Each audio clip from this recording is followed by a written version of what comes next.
Overseas Pakistanis मुल्क का कीमती असासा हैं। ये वो मंजन है जो पाकिस्तान की हर सियासी जमात, चाहे वो हुकूमत के अंदर हो या हुकूमत के बाहर, ज़रूर बेचती है। लेकिन हकीकत यह है कि इन ओवरसीज को पाकिस्तान के अंदर दूसरे दर्जे का भी नहीं बल्कि तीसरे दर्जे के शहरी के तौर पर ट्रीट किया जाता है, जिसकी हालिया मिसाल ये है कि जब बरतानिया ने पाकिस्तान को रेड लिस्ट में शामिल किया तो पाकिस्तान में तकरीबन 50,000 के करीब पाकिस्तानी निजात बरतानवी शहरी फंस गए और उनको वापस लाने के लिए 2 दर्जन से जायद खसूसी परवाजें चलाई गई, जिनमें PIA भी शामिल है। लेकिन इन परवाज़ों पर टिकट हासिल करने के लिए ओवरसीज पाकिस्तानी की चमड़ी तक नोच ली गई, लेकिन हुकूमत के किसी ओहदेदार ने, किसी भी नुमाइंदे ने या किसी इदारे के सरबराह की जानिब से एक लफ्ज़ तक नहीं कहा गया कि इन लोगों को इस तरह क्यों ट्रीट किया जा रहा है।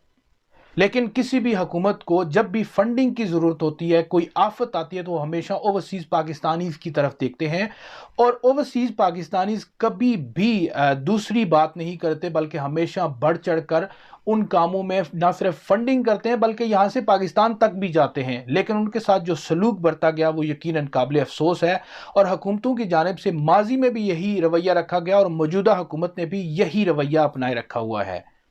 ओवरसीज पाकिस्तानीज को बिलखसूस मौजूदा हुकूमत से बहुत सी उम्मीदें थी कि ये जब हुकूमत PTI की आएगी तो उनके बहुत सारे मसाइल जो हैं वो हल किए जाएंगे।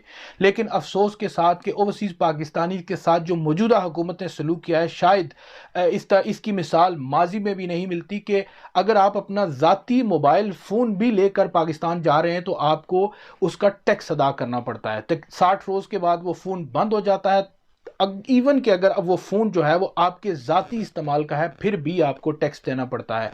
इसके अलावा बहुत सारी मिसालें हैं। पाकिस्तान में अब भी जो ओवरसीज़ हैं उनकी जो ज़मीनों पर कब्ज़े होते हैं, उनके घरों पर कब्ज़े होते हैं, लेकिन हुकूमत की जानिब से कोई भी ऐसा मैकेनिज़्म नहीं तैयार किया गया कि वो इसको रोक सके। इसके अलावा पाकिस्तान के बड़े बड़े इदारों पर बैठे हुए जो सरबराहान हैं वो लाखों रुपये माहाना तनख्वाह जो है वो लेते हैं, लेकिन उनकी जानिब से भी किसी किस्म की कोई इमदाद, किसी किस्म की मदद जो है वो इन अफराद की नहीं की गई और बल्कि कानून पर अमल दरामद करवाने के लिए भी इनकी तरफ से कोई भी इक़दामात नहीं किए गए। बहुत अफसोसनाक रवैया है और इस बात में कोई दूसरी राय नहीं कि ओवरसीज़ कम्युनिटी जो है वो पाकिस्तान का कीमती असासा है, लेकिन इस कीमती असासे को हमेशा बुरे तरीके से ट्रीट किया गया। अभी भी हुकूमत के पास बहुत वक्त है, अभी तकरीबन 2 साल से ज़ायद का अरसा बाकी है। अगर हुकूमत चाहे तो इन ओवरसीज़ पाकिस्तानीज़ के जो मसाइल हैं, जो इनके साथ ट्रीट किया जाता है, जिस तरह का रवैया अपनाया जाता है, उसको बेहतर किया जा सकता है। ये वो असासा है पाकिस्तान का जो पाकिस्तान के लिए हमेशा जो है वो मर मिटने के लिए तैयार रहता है, चाहे वो माली सूरत में हो या दूसरी जानी सूरत में। लेकिन ओवरसीज जो पाकिस्तानीज हैं वो हमेशा अपने वतन के लिए तैयार रहते हैं किसी भी किस्म की कुर्बानी देने के लिए।